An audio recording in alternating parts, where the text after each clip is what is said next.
오늘 우리가 왜 전도를 해야 하나 마지막 세 번째 시간입니다. 오늘 본문은 이제 로마서 10장입니다. 9절부터 15절까지 말씀인데, 복음을 전한다는 것이 어떤 일인가, 그 일에 대해서 이제 우리가 말씀을 보려고 합니다. 오늘 본문에 이제 마지막에 보면은 기록된 바 아름답도다 좋은 소식을 전하는 발들이여, 이렇게 이제 기록을 하고 있거든요. 이 말씀은 이사야서 52장에 나오는 말씀입니다. 7절입니다. 좋은 소식을 전하며 평화를 공포하며 복된 소식을 가져오며 구원을 공포하며 시온을 향하여 이르기를 내 하나님이 통치하신다 하는 자의 산을 넘는 발이 어찌 그리 아름다운가. 저 구절을 인용해서 이제 사도 바울이 기록을 하고 있습니다.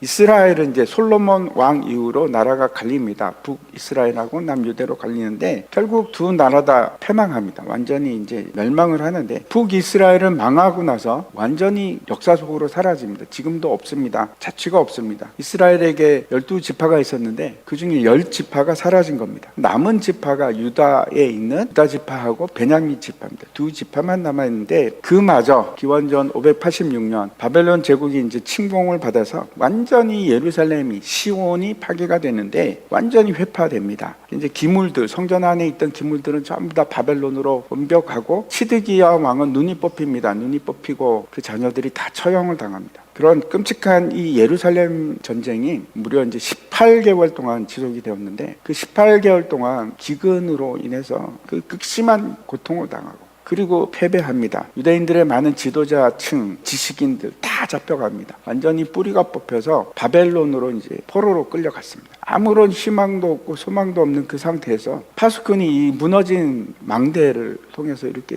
보니까 멀리서 어떤 사람이 막 오고 있는 겁니다. 전령이 오는데 그가 전하는 소식이 좋은 소식입니다. 그가 이제 멀리서 가까이 오면서 계속 소리를 칩니다. 우리가 승리했다.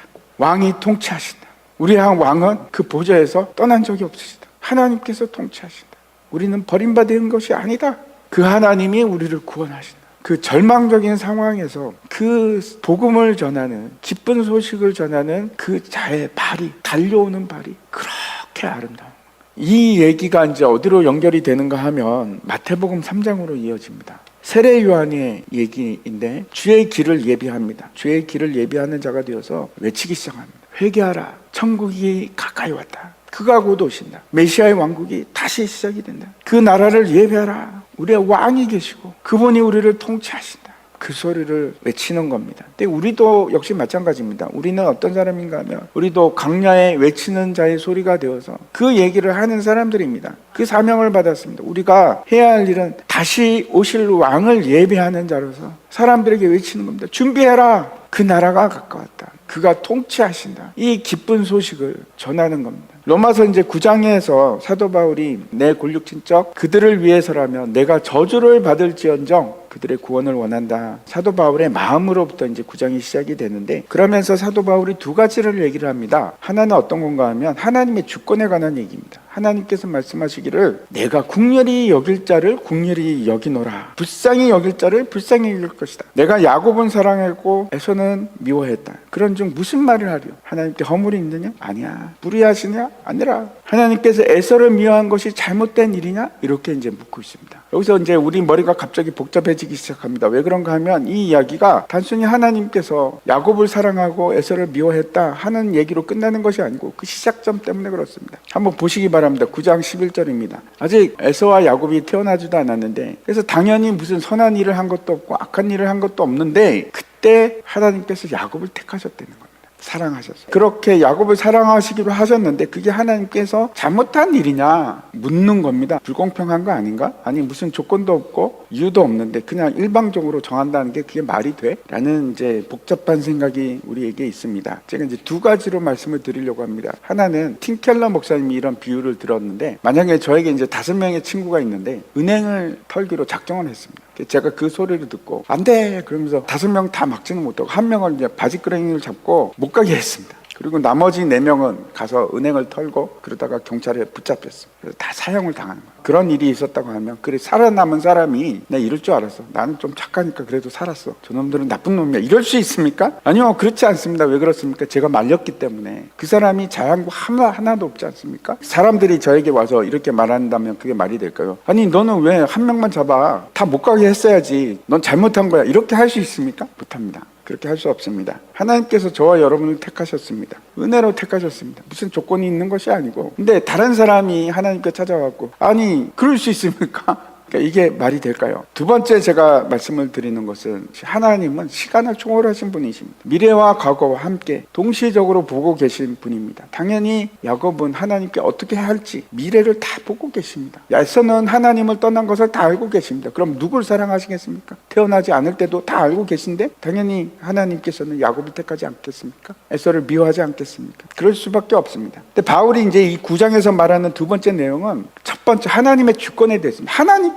하셨다, 하나님께서 은혜로 하셨다, 그 얘기를 하고 있고, 두 번째 내용은 사람의 책임에 대해서 말씀을 합니다. 분명히 하나님께서 그 사랑할 자를 주권적으로 택하셨습니다. 그래서 사람에게는 아무런 책임이 없습니까? 그렇지 않다, 이렇게 얘기를 하는 겁니다. 그게 이제 9장 30절에 보면 이렇게 되어 있습니다. 그런즉 우리가 무슨 말을 하리요? 의를 따르지 아니한 이방인들이 의를 얻었으니 곧 믿음에서 난 의요. 이게 무슨 말인가 하면, 모든 혜택을 다 주고 예수 그리스도를 보냈는데 이 유대인들이 믿지는 않는 겁니다. 거부합니다. 버렸습니다. 그리고 심지어는 죽였습니다, 예수님을. 근데 이방인은 믿음으로 의를 얻었다, 이렇게 이제 말씀을 합니다. 성경은 이 일에 대해서 전적으로 하나님의 계획 속에서 일어난 일이기 때문에 인간의 잘못은 아무것도 없다, 인간의 책임은 전혀 없다, 이렇게 얘기하지 않는 겁니다. 그렇게 말할 수 없다는 겁니다. 아주 분명하게 성경은 두 가지 진리에 대해서 함께 얘기합니다. 첫 번째, 모든 역사는 하나님의 완전한 절대 주권이다. 거기 토를 달지 마라, 그렇게 말씀하십니다. 모든 것을 하나님께서 하십니다. 그리고 두 번째, 자신의 행위에 대한 모든 인간의 완전한 책임입니다. 하나님께서는 주권을 행하시지만 사람 또한 전적인 책임을 지는 겁니다.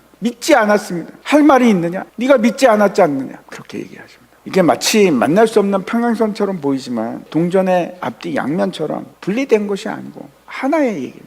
이런 겁니다. 어떤 사람이 구원을 받는가? 하나님의 절대 주권으로, 은혜로 받습니다. 그러나 어떤 사람이 구원을 받지 못하는가? 왜 이 사람은 구원을 받지 못했는가? 하나님을 믿지 않았기 때문에. 전적으로 이 사람의 책임입니다. 다시 말씀드려서 하나님의 시각으로 본다면 전적인 하나님의 은혜이고, 또 사람의 시각으로 본다면 이건 전적인 사람의 책임입니다. 제가 이 이야기를 드리는 것은 우리의 전도도 마찬가지라서 그렇습니다. 분명히 사람의 구원은 하나님의 주권입니다. 그래서 한동안 옛날에는 하나님이 하시겠지, 전도를 안 하는 사람들이 지금도 있습니다. 아니요, 긍휼을 베푸는 자에게 하나님께서 긍휼을 베푸십니다. 하지만 그 역시 책임은 우리에게 있습니다. 제가 이 말씀을 드리려고 하는 거예요. 우리가 해야 할 책임이 있는데, 복음을 전하는 모든 구원이 하나님께 달려있듯이 우리 시각으로 보면 그 구원이 우리의 손에 달려있는 겁니다. 우리에게 달려 있습니다. 다시 오늘 본문으로 돌아가서 9절과 10절 보시기 바랍니다. 바울이 이제 구원의 조건으로 이제 두 가지를 말씀하고 있는데, 첫 번째는 내가 만일 입으로 주를 시인한다면, 또 두 번째는 하나님께서 그가 나를 위해서 죽은 자 가운데서 살리신 것, 그걸 네 마음에 믿는다면, 예수님께서 죽으시고 나를 위해서, 내 죄를 위해서 죽으시고 다시 부활하신 것을 믿는다면 너는 구원을 받을 것이다, 그 얘기를 하시는 겁니다. 근데 왜 이 두 가지가 구원의 조건이 될까요? 사실 이 얘기는 이제 그냥 나온 것이 아니고 신명기 말씀에 이 얘기가 기록이 되어 있습니다. 30장 6절 말씀 보면, 내 하나님 여호와께서 내 마음과 내 자손의 마음에 할례를 베푸사 너로 마음을 다하여 뜻을 다하여 내 하나님 여호와를 사랑하게 하사 너로 생명을 얻게 하실 것이며, 이런 얘기입니다. 이제 우리 앞에 축복과 저주가 놓여 있는데 어떻게 그 축복을 누릴 수 있는가? 순종해야 됩니다. 근데 그 일을 우리가 하는 것이 아니고 그 주체가 하나님이랍니다. 하나님께서 그 일을 하시겠답니다. 어떻게 내 마음에 할례를 베풀어서, 이게 어떤 건가 하면, 다시 말씀드려서 성령이 우리를 거듭나게 하심으로 우리가 하나님을 사랑하게 된답니다. 마음을 다해서 사랑할 수 있게끔 만들고, 그래서 하나님을 사랑함으로 우리가 생명을 얻을 수 있다는 겁니다. 그 구원의 주체가 누굽니까? 하나님입니다.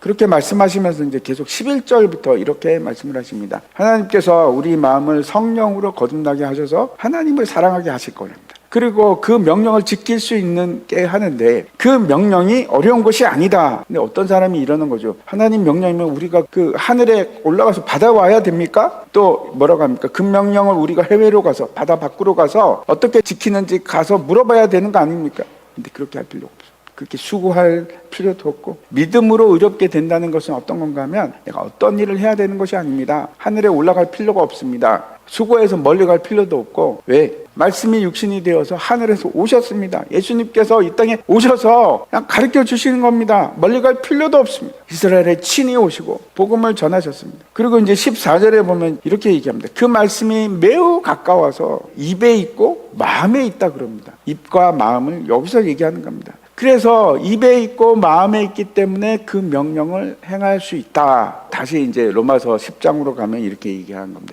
10절입니다. 사람이 마음으로 믿어 의에 이르고 입으로 시인하여 구원에 이르니. 왜 그렇습니까? 내 입에 있고 내 마음에 있기 때문에. 신명기에서 말씀하셨습니다. 그래서 첫 번째, 사람이 어떻게 해서 구원에 이르게 되는가? 그 첫째는 믿음입니다. 예수 그리스도가 나를 위해서 죽으시고 부활하시고 그분이 나의 왕이 되시고 통치자가 된다는 이 믿음 때문에 구원을 얻습니다. 예수님이 나의 주가 되시는 겁니다. 예수님께서 통치함으로 이 세상의 고통과 아픔이 다 끝나고 그가 평안을 가져오고 기쁨을 가져올 것을 확신합니다. 전쟁이 끝나고 우리는 승리하고 예수님께서 우리를 통치하는 겁니다. 예수를 믿는 믿음이라는 것은 입으로 고백하는 것으로 끝나는 것이 아니고 실제 그 믿음으로 살아가는 것을 뜻합니다. 앞에서 이제 기쁜 소식을 전하는 세례 요한 얘기를 했는데, 그때 이제 실제 예수님이 오시고 그 바로 다음 5장, 6장을 통해서 뭐라고 얘기하시는가 하면 하나님 나라를 살아가고 하나님의 통치를 받는 백성들에 대해서 얘기를 하십니다. 궁중에 새를 봐라, 들에 핀 백합화를 봐라. 심지도 거두지도 않았는데 하나님께서 기르시고 입히지 않느냐. 들의 들풀들도 그렇게 하는데 하물며 너희들이 까보냐. 믿음입니다. 무엇을 먹을까, 무엇을 마실까, 무엇을 입을까 염려하지 마라. 너희 하늘 아버지께서 이 모든 것을 너에게 있어야 될 줄을 알고 계시느니라. 그런즉 너희는 그의 나라와 그 의를 구하라. 그리하면 이 모든 것을 너에게 더하시리라. 예수를 믿는다는 것은 이 방식대로 살아가는 겁니다. 이 방식대로. 첫 번째로 그래서 염려하지 않는 삶을 살아가는 게 그게 믿음입니다. 염려하지 않는 겁니다. 애쓰고 염려하는 삶이 아니고 기뻐하고 감사하는 삶. 나를 책임져 주시는 나의 아버지가 계셔서 이제는 내가 수고하고 내가 애쓰는 것으로 살아왔는데 이제는 전혀 다른 방식으로 살아가는 것을 택한 겁니다. 나는 그의 나라를 위해서, 그 의를 위해서 살아가고 하나님께서는 그런 그의 자녀들을 먹이고 살리시고 입히시고 그렇게 공급하심으로 살아가는 겁니다. 그게 믿음입니다. 두 번째는 이 믿음이라는 것이 하나님 나라를 위해서 살아가는 겁니다. 그의 나라와 그 의를 위해서. 이게 무슨 얘기입니까? 이제는 나를 위해서 사는 것을 포기한 상태를 얘기하는 겁니다. 그 선택이 믿음입니다.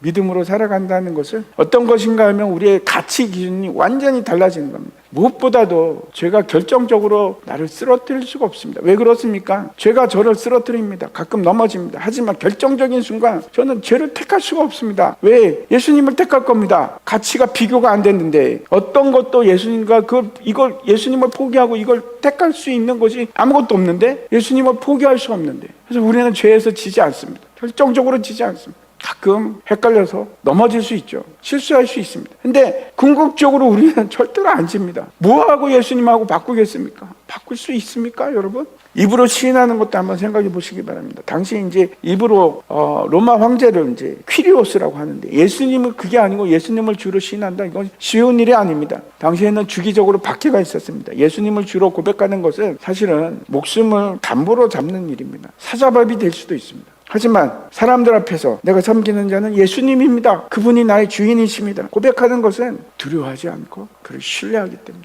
생명을 담보로 해서 믿음을 고백하는 것은 쉽지 않습니다. 손해볼 수도 있고 박해를 받을 수도 있습니다. 죽을 수도 있습니다. 그래도 고백하는 겁니다. 왜? 예수님 사랑하니까. 포기할 수 없으니까. 그분만이 생명이니까. 그걸 예수를 주로 시인하는 것. 복음을 전한다는 것은 이 믿음이 어떤 것인지 아주 자랑스럽게 전하는 이 믿음을, 내가 선택한 이 삶의 방식을 아주 자랑스럽게 전하는 것. 두 번째, 이 복음을 누구에게 전할 것인가? 11절부터 13절까지 말씀 보시기 바랍니다. 여기에 보면 11절에 누구든지, 또 12절에 모든 사람, 또 13절에도 누구든지 이렇게 말씀을 합니다. 우리가 복음을 전할 사람은 모든 사람들입니다. 우리가 초청할 대상도 그가 유대인이 됐건 헬라인이 됐건 약하건 강하건 비천하건 귀하건 지식이 많건 없건 아무런 상관이 없습니다. 차별이 없습니다. 그 모두가 우리의 대상입니다. 이사야서 보면은 55장 1절입니다. 오호라 너희 목마른 자들아 물러 나오라. 돈 없는 자도 오라. 너희는 와서 사 먹되 돈 없이 값 없이 와서 포도주와 젖을 사라. 모든 목마른 자들에게 열려 있습니다. 사람들 중에 여러분 목마르지 않은 사람은 아무도 없습니다. 안 그렇죠 할 뿐입니다. 다 갈증 속에서 살아갑니다.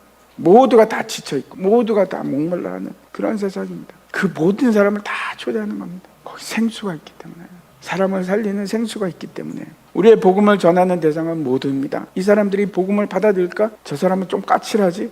저 사람은 나하고 거리가 먼데 나랑 안 친해? 상관없습니다. 모든 사람입니다. 길 가는 사람도 우리의 복음의 대상이고, 우리 어머니도 복음의 대상이고, 내 원수 같은 사람도 복음의 대상이고.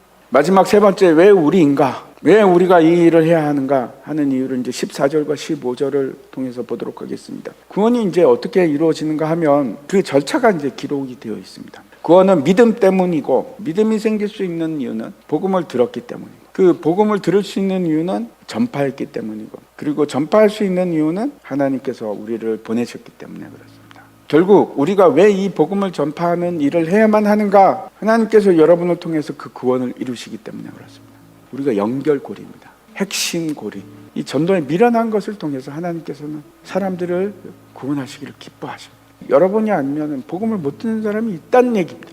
여러분을 통해서 하나님께서 그 구원을 이루시는데 여러분만이 다가갈 수 있는 사람이 있습니다. 구원은 그래서 우리를 통해서 이루어집니다. 부담도 생기지만 감사하죠. 우리가 그 하나님의 놀라운 구원 계획에 동역하는 동역자가 되기 때문에, 해서 우리는 영광을 받을 존재입니다. 우리를 영화롭게 하실 거예요. 오늘 이제 본문 마지막 구절이 아름답도다 좋은 소식을 전하는 자들의 발이요 기록이 되어 있는데, 그 그림을 한번 보시면 예수님의 발인데 못에 박히십니다. 근데 저 일이 일어나기 불과 몇 시간 전에 예수님께서 제자들의 발을 씻기십니다. 예수님께서 그 제자들의 발을 씻기시면서 그 발을 아름답게 하십니다. 저는 예수님께서 저와 여러분의 발도 지금 아름답게 씻기실 것을 믿습니다. 혹시 저 발이 아름답게 보이십니까? 저 발이 아름다운 발, 저런 복음을 전하는 아름다운 발이 되시기를 축원합니다.